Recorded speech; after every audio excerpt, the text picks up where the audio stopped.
कहानी की शुरुआत में हम एक सबमरीन को देखते हैं जिसके अंदर एक आदमी मार्क था जो रेस्क्यू टीम का लीडर होता है। मार्क और उसकी टीम के लोग यहाँ कुछ लोगों को बचाने के लिए आए होते हैं। वो सब उन लोगों को उस मरीन से बाहर निकाल ही रहे थे। तभी अचानक एक बहुत बड़ा क्रीचर उनकी मरीन से टकरा जाता है। उस झटके की वजह से वो मरीन टूटने लगती है, इसलिए जल्दी से वो बचे लोगों को वहाँ से बाहर निकालने लगते हैं। कुछ लोगों को वो ऊपर ले आते हैं, लेकिन बाकी कुछ लोग उस मरीन के अंदर ही फंस जाते हैं। इसलिए मजबूरन वो बाकी लोगों को छोड़कर वहाँ से भाग निकलते हैं। जैसे ही वो वहाँ से निकलते हैं, पीछे से वो क्रीचर उस मरीन को पूरी तरह तबाह कर देता है। इसके बाद हमें पूरे 5 साल बाद दिखाया जाता है, जहाँ एक हेलीकॉप्टर सीधा समुद्र के बीचों बीच बसे एक रिसर्च सेंटर जिसका नाम माना 1 है उसकी तरफ बढ़ रहा था। वो हेलीकॉप्टर सीधा उस रिसर्च सेंटर पर आकर लैंड होता है। उस हेलीकॉप्टर से एक आदमी जैक, जो इस रिसर्च सेंटर का ओनर था, वो बाहर आता है। जैक रिसर्च सेंटर की टीम के लीडर डॉक्टर जैंग से मिलता है। इस सेंटर पर डॉक्टर जैंग के साथ उसकी बेटी जैनी भी थी। वो डॉक्टर जैक को सीधा समंदर के अंदर बने अंडर वाटर स्टेशन पर ले जाता है, जिसके पास बहुत बड़ी बड़ी व्हेल और भी कई तरह के समुद्री जीव थे, जिन्हें देखकर वो बहुत खुश हो जाता है। डॉक्टर उसे बताता है कि आज तक हम सिर्फ मारियाना ट्रेंच को ही दुनिया की सबसे गहरी खाई मानते आ रहे हैं, लेकिन ऐसा बिल्कुल नहीं है, क्योंकि मारियाना ट्रेंच के नीचे हमें और भी कई तरह की खाइयां मिली हैं। हमें लगता है कि उन खाइयों के नीचे कोई ऐसी चीज हो सकती है जो पहले हमने कभी ना देखी हो। इसलिए उन्होंने उस समंदर के अंदर अपनी एक सबमरीन भेजी होती है, जिसके अंदर पूरे 3 लोग थे। उस सबमरीन को एक लड़की एलिस चलाकर उस सबमरीन को सीधा समंदर के बीचों बीच ले जाती है। समंदर की गहराई तक आते ही पीछे से एक कंट्रोलर उन्हें उस खाई के अंदर जाने के लिए कहता है। वो अपनी सबमरीन लेकर सीधा उस गहराई के नीचे तक ले आते हैं। जैसे ही वो नीचे उतरते हैं, वहाँ उन्हें बहुत सारी वेल्स और भी कई तरह के अजीबोगरीब क्रीचर्स और मॉन्स्टर दिखाई दे रहे थे, जिसे देखकर उनके होश ही उड़ जाते हैं। वहाँ उनकी खुशी का कोई ठिकाना नहीं था, लेकिन उन्हें क्या पता कि उनकी खुशी कुछ ही देर की मेहमान है। और तभी उनके रडार में एक बहुत बड़ी चीज उनकी तरफ बढ़ती हुई दिखाई देती है। ये देखकर वो थोड़े घबरा जाते हैं और अचानक वही चीज आकर जोर से उनकी सबमरीन से टकरा जाती है। उनकी सबमरीन भी उनके कंट्रोल से बाहर होती जा रही थी। एलिस जल्दी से रिसर्च सेंटर से कांटेक्ट करती है, लेकिन बदकिस्मती से उनका कनेक्शन रिसर्च सेंटर से कट हो जाता है। रिसर्च सेंटर के अंदर सबको उनकी कोई भी आवाज सुनाई नहीं दे रही थी, लेकिन सबमरीन से अभी भी उनकी लोकेशन उन्हें दिख रही थी। अब इससे पहले वो क्रीचर उन्हें मार डाले, वो उस गहराई तक जाकर उन्हें ढूंढने का फैसला करते हैं। वहाँ एक टीम मेंबर सबसे कहता है कि हम में से कोई भी उस गहराई तक चाहकर भी नहीं पहुंच सकता, क्योंकि वहाँ अगर हम पहुंच भी गए तो हम ज्यादा देर तक उस क्रिएचर के सामने टिक नहीं पाएंगे। इसीलिए वो उनसे कहता है कि हमारे पास एक ही आदमी है जो हमारी मदद कर सकता है, वही वहाँ जाकर उन सबको वापस बचाकर ला सकता है, और वो आदमी मार्क है। ये सुनते ही एक आदमी उस पर गुस्से होकर उसे साफ साफ मना कर देता है, क्योंकि पहले भी वो कुछ लोगों को बचा लाया था और अपनी जान बचाने के चक्कर में कई लोगों की जान वह गवा बैठा। मैं नहीं चाहता कि उसकी वजह से हमारे 3 मेंबर जान से मारे जाएं। दरअसल ये वही आदमी मार्क था जो हमने कहानी की शुरुआत में देखा। वो आदमी पहले भी पूरी 10,000 मीटर गहराई तक जा चुका है, लेकिन आगे से वो आदमी भी कहता है कि उसके अलावा हमारी मदद कोई भी नहीं कर सकता। वही एक ऐसा आदमी है जो उस गहराई तक जाकर उन्हें वापस ला सकता है। इधर हमें मार्क दिखाई देता है जो एक नदी के किनारे रह रहा होता है, क्योंकि माना 1 कंपनी ने उसे उसकी गलती की वजह से जॉब से निकाल दिया था, और अब वो थाईलैंड में एक नदी के किनारे अपनी जिंदगी बसर कर रहा होता है। उसी दिन उसके घर पर डॉक्टर और वो कंट्रोलर पहुंच जाते हैं। वो डॉक्टर उससे कहता है कि हमें तुम्हारी बहुत जरूरत है, क्योंकि आज ही हमारे 3 मेंबर मारियाना ट्रेंच पर उतरे, लेकिन वहाँ अचानक एक बहुत ही विशाल क्रीचर ने उन पर हमला कर दिया और अब तक उनका कोई अता पता नहीं। लेकिन आगे से मार्क उनकी मदद करने से साफ साफ मना कर देता है। लेकिन जब उस डॉक्टर ने उसे उनकी रुला देने वाली चीखें सुनाई,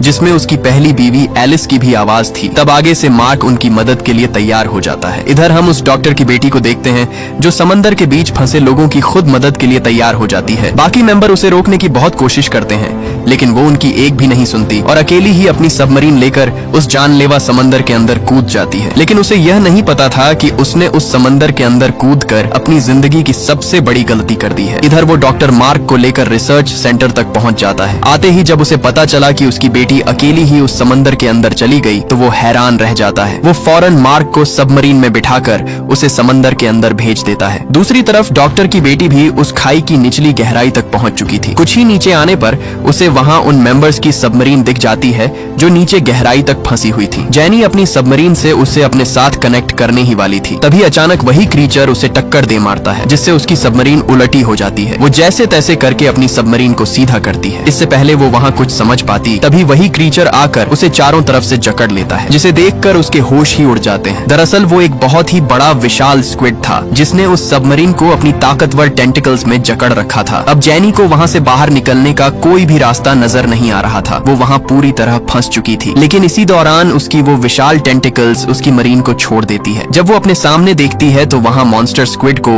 एक बहुत ही बड़ी शार्क अपने अंदर निगल गई थी। उस शार्क का साइज उस स्क्विड से भी 10 गुना बड़ा था, जिसे देखकर जेनी के रोंगटे ही खड़े हो जाते हैं। जेनी वहाँ से निकलने की कोशिश करती है, लेकिन उस स्क्विड के हमले की वजह से उसकी सबमरीन पूरी तरह खराब हो चुकी थी। इसी दौरान उसे रडार पर वही शार्क दोबारा उसकी तरफ आती हुई दिखाई देती है। तभी वही शार्क उसके सामने से उसकी सबमरीन को छूती हुई आगे निकल जाती है। दरअसल मौके पर मार्क वहाँ आकर उस शार्क का ध्यान भटकाने के लिए कुछ मिसाइल दूसरी तरफ छोड़ देता है, जिससे उस शार्क का ध्यान उन मिसाइल की तरफ चला जाता है। मौके पर मार्क जेनी को वापस रिसर्च सेंटर की तरफ जाने के लिए कहता है, इसलिए इमरजेंसी में जेनी अपनी सबमरीन लेकर वहाँ से अपने रिसर्च सेंटर की तरफ ले जाती है। इधर कुछ ही आगे आने पर मार्क को उन्हीं 3 लोगों की सबमरीन फंसी हुई दिखाई देती है। मार्क जल्दी से अपनी मरीन को उनकी मरीन से जोड़कर उनकी मरीन का दरवाजा खोल देता है। सामने वही 3 लोग फंसे हुए थे जो सही सलामत थे। मार्क उन्हें एक एक करके ऊपर निकाल ही रहा था, तभी रेडर पर उसे एक बार फिर से वो शार्क उनकी तरफ बढ़ती हुई दिखाई देती है। मार्क उस मरीन के अंदर फंसे दूसरे आदमी को निकाल ही रहा था, तभी आखिरी बचे आदमी को वो शार्क उनकी तरफ तेजी से आती हुई दिखाई दी। तब वो उस आदमी को धक्का देकर उस मरीन का दरवाजा बंद कर देता है, जिससे उसकी मरीन अलग होकर नीचे ही रह जाती है और वो मरीन ऊपर चली जाती है जिसमें 3 लोग थे। और तभी वो शार्क आकर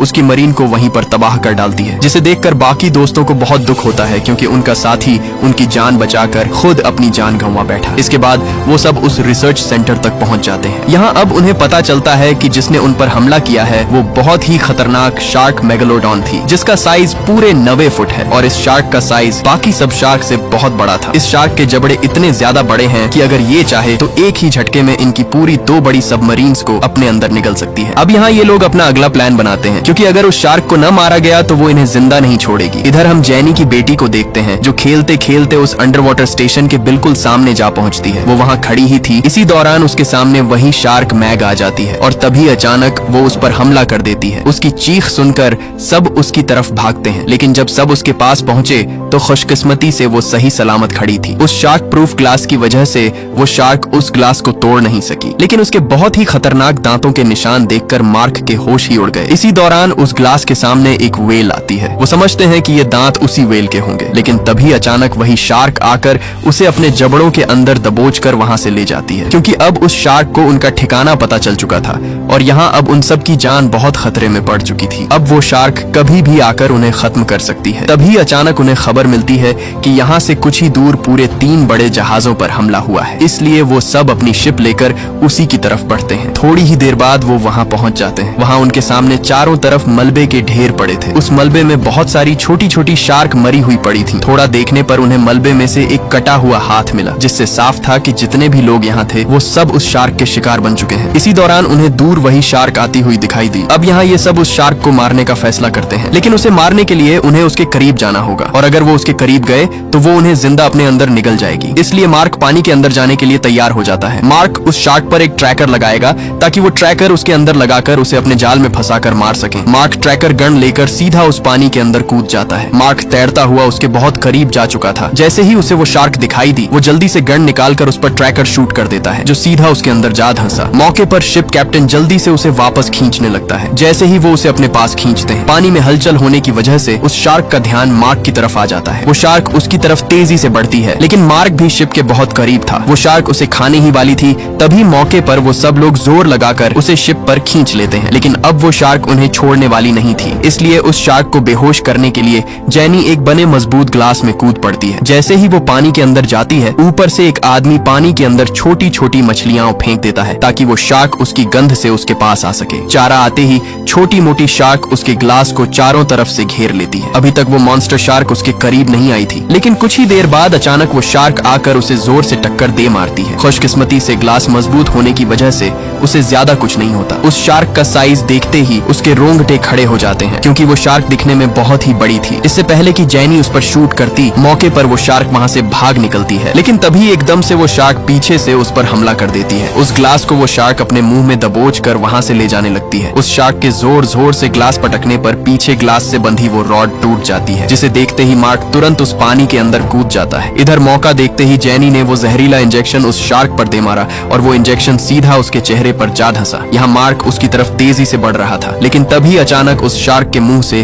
वो ग्लास बाहर जा निकला। जैसे तैसे करके मार्क उसके करीब पहुंच ही जाता है, लेकिन तब तक जेनी का ऑक्सीजन मास्क टूट चुका था। ऑक्सीजन भी धीरे धीरे खत्म होने लगी, लेकिन मार्क उसे यहाँ अकेला छोड़ने वाला नहीं था। वो जल्दी से उस ग्लास को खोलने की कोशिश करता है, लेकिन इसी दौरान वो शार्क दोबारा उनकी तरफ बढ़ रही थी। इधर मौका देखते ही टीम के लोगों ने पानी के अंदर एक बहुत ही बड़ा गोश्त का टुकड़ा फेंक दिया ताकि उस शार्क का ध्यान भटका सके। जैसे ही वो गोश्त का टुकड़ा पानी के अंदर उतरता है, अगले ही पल एक ही झटके में वो मॉन्स्टर शार्क उसे अपने अंदर निगल जाती है। इसी का फायदा उठाकर मार्क ने जल्दी से जेनी को ग्लास से बाहर निकाला और ऊपर शिप की तरफ बढ़ने लगा, लेकिन तभी अचानक एक बार फिर से उस शार्क ने उन पर हमला कर दिया। अब उन्हें लगा कि उनकी मौत पक्की है, लेकिन उसी पल उस शार्क के कंधे पर टूटी हुई वो रॉड अटक जाती है, जिससे उन्हें वहां से भागने का मौका मिल गया। कुछ ही सेकंड बाद उस शार्क पर लगा इंजेक्शन अपना काम कर गया, जिससे वो शार्क वहां कमजोर पड़ गई और आखिरकार इंजेक्शन की वजह से वहीं पर बेहोश हो गई। इसी का फायदा उठाकर मार्क जल्दी से उसे ऊपर डेक पर ले आया, लेकिन तब तक देर हो चुकी थी और जेनी पूरी तरह बेहोश हो चुकी थी। लेकिन काफी कोशिश करने के बाद उन्होंने आखिरकार उसे बेहोशी के मुंह से निकाल ही लिया। होश आने पर जब वो बाहर आकर देखती है तो वहाँ उस शार्क को रस्सियों से बांधकर लटकाया हुआ था। तभी एक आदमी जो तस्वीर के चक्कर में उस शार्क के विशाल दांतों के सामने टेक लगाकर खड़ा ही था, अचानक शार्क हिली और वो डरकर सीधा पानी में जा गिरा। सब दोस्त उसे गिरता देख हंसने लगे। इससे पहले कि वो उसे बाहर निकाल पाते, तभी पानी से निकलती हुई एक बहुत ही विशाल शार्क उसे अपने अंदर निगल गई। उस विशाल शार्क ने मौके पर ही उस बंधी हुई शार्क को एक ही झटके में अपने अंदर निगल लिया। उस विशाल शार्क के टकराने से उनकी शिप उलट गई, जिससे सब एक एक करके पानी में गिरते जा रहे थे। बाहर आते ही उन्हें समझ आया कि जिसे वो मैग समझ रहे थे, दरअसल वो मैग का छोटा बच्चा था। अभी भी उस पानी में एक आदमी फंसा हुआ था। इससे पहले कि वो वहां से निकल पाता, अचानक उस विशाल शार्क ने उसे देख लिया और मौका देखते ही उसे वहीं पर अंदर निकल गई और उसे वहीं पर चीर फाड़ दिया। ये देखकर बाकी लोगों के होश ही उड़ गए। सब एक दूसरे पर गुस्से से चीखने चिल्लाने लगे, लेकिन अब वहाँ रुकना उनकी मौत थी, इसलिए सब छोटी बोट्स लेकर वहाँ से भागने लगे। इससे पहले कि वो किनारे तक पहुँचते, वो शार्क फिर से उनका पीछा करने लगी, लेकिन तभी खुशकिस्मती से वहाँ रेस्क्यू हेलीकॉप्टर पहुँच गया। उस हेलीकॉप्टर में बैठे सोल्जर ने उस पर अंधाधुंध फायर कर दिया और दर्द से तड़पने की वजह से वो सीधा पानी में जा घुसी। कुछ ही देर बाद वो सब किनारे तक पहुँच गए। पहुँचते ही जेनी का डैड अपनी आखिरी सांसें ले रहा था, क्योंकि उस शार्क के हमले में जख्मी होने की वजह से उसकी हालत बिगड़ने लगी थी, जिससे वो अपना दम वहीं पर तोड़ देता है। अपने डैड को मरता देखकर जेनी अंदर से पूरी तरह टूट जाती है। रिसर्च सेंटर पर पहुंचते ही कंपनी का ओनर सबको बताता है कि मैंने उस विशाल शार्क को खत्म करने के लिए बहुत सारे आर्मी सोल्जर्स को बुलाने का फैसला किया है। यहाँ तक कि हम इस रिसर्च सेंटर को भी बंद करने जा रहे हैं, ताकि हम में से किसी और की जान खतरे में न पड़े। ये सब कहकर वो हेलीकॉप्टर में बैठकर वहाँ से निकल जाता है, लेकिन हकीकत तो ये थी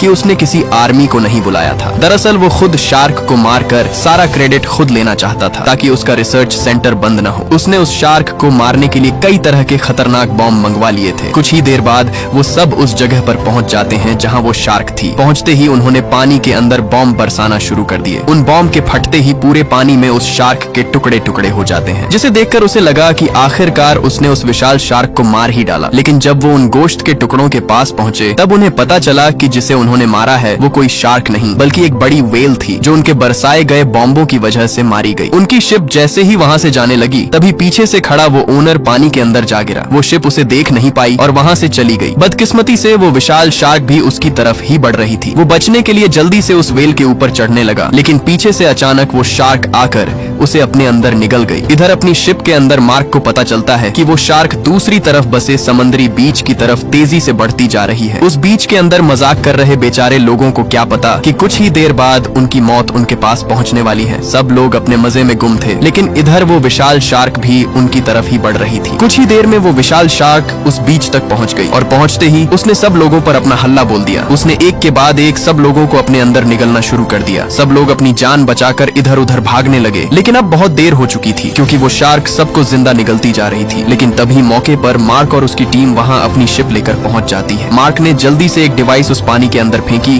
जो बिल्कुल उस शार्क जैसी आवाज निकालती थी। वो डिवाइस पानी के अंदर जाते ही जोर जोर से आवाज निकालने लगी। उस आवाज को सुनकर वो शार्क उस डिवाइस की तरफ बढ़ने लगी। मौके पर मार्क और जेनी भी अपने ग्लाइडर लेकर उस पानी में कूद चुके थे, जो उस शार्क पर मिसाइल से हमला करने वाले थे। जैसे ही वो शार्क उनके पास पहुंची, वो दोनों अलग अलग दिशा में भाग निकले। वो शार्क मार्क के पीछे हाथ धोकर पड़ गई। मार्क भी अपना ग्लाइडर लेकर सीधे समंदर की गहराई तक घुसने लगा ताकि वो उस पर मिसाइल दाग सके, लेकिन वो शार्क उस पर लगातार हमला करती जा रही थी। मौका देखते ही मार्क ने उस पर मिसाइल बरसाने का बटन दबाया, लेकिन उस शार्क के हमले की वजह से उसके ग्लाइडर का लॉन्चर खराब हो चुका था। वो शार्क उसे अपने अंदर निगलने ही वाली थी। तभी जेनी ने पीछे से उस पर मिसाइल छोड़ दिया, लेकिन बदकिस्मती से इतना बड़ा मिसाइल भी उस शार्क का कुछ भी न बिगाड़ सका। उस शार्क के हमले की वजह से उसका ग्लाइडर खराब होने लगा। इससे पहले कि वो शार्क उसे अपने अंदर निगलती, मौके पर मार्क ने जल्दी से अपने ग्लाइडर की फ्लैश से उसका ध्यान अपनी तरफ खींच लिया, जिसे देखकर जेनी वहां से भाग निकली। उधर आसमान में उड़ते हुए पूरे 2 हेलीकॉप्टर समुद्र के अंदर हो रही जंग को लाइव कवर करने के लिए पहुंच चुके थे। लोगों को लगा कि शायद उस शार्क का काम तमाम हो गया, लेकिन अगले ही पल वो हेलीकॉप्टर दूसरे हेलीकॉप्टर से टकरा गया और दोनों वहीं पर ब्लास्ट हो गए। एक हेलीकॉप्टर सीधे पानी में जा गिरा और दूसरा सीधे उस शिप पर आ गिरा, लेकिन मौके पर ही सब लोग पानी में जा कूदे। यहाँ जेनी भी किसी तरह करके पानी से बाहर आ चुकी थी, लेकिन इधर मार्क बुरी तरह फंस चुका था। वो शार्क भी उसका पीछा नहीं छोड़ रही थी। अब वो मिसाइल से उस पर हमला तो कर नहीं सकता था, इसलिए उसके दिमाग में एक आइडिया आया। उसने तुरंत अपना ग्लाइडर टेढ़ा किया और ग्लाइडर की नुकीली धार कटर ऊपर शार्क की तरफ कर दी। मार्क जैसे जैसे ग्लाइडर को आगे लेता गया, वैसे वैसे वो कटर उसके पेट को बीच से चीरता गया, लेकिन तभी उसने उसे अपनी पूंछ से टक्कर दे मारी, जिससे उसका ग्लाइडर बेकाबू हो गया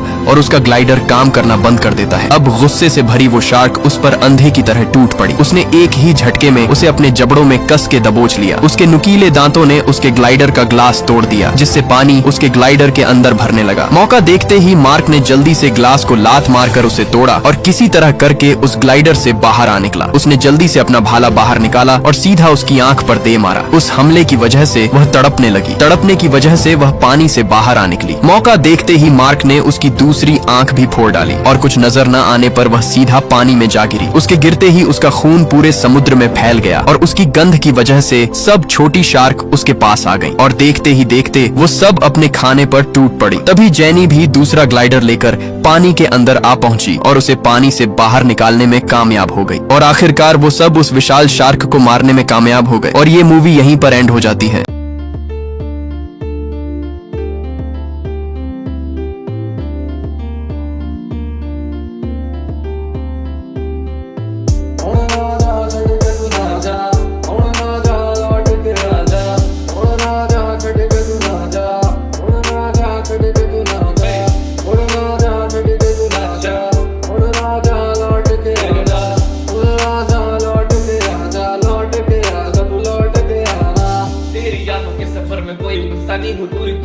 तेरी तारीफों से रुकता नहीं, शाही लिखावट के हर पन्ने में तकदीर है। सहमासा हूँ तुझ में, मानो तू ही मेरी तकदीर है। क्या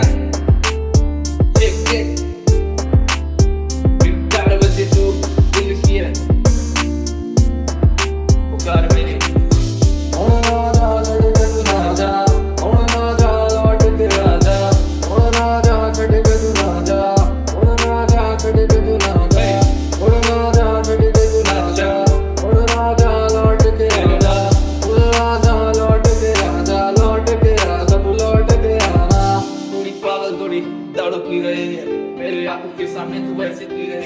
तेरी यादों के सफर में कोई गुस्सा नहीं हो, दूरी तुझसे कितनी तेरी तारीफों से रुकता नहीं। शाही लिखावट के हर पन्ने में तकदीर है। सहमासा हूँ तुझ में, मानो तू ही मेरी तकदीर है। क्या कि मुझे सामने पाँव में हम खड़े हैं देखा के राहों में, दिल को आके फिर से तू भी थाम ले। हम हाथों में तेरे ही नामों के अभी जाम ले, करने वालों में तेरे रहे हिसाब, ये आंखों में रहे हैं तेरे छोटे ख्वाब।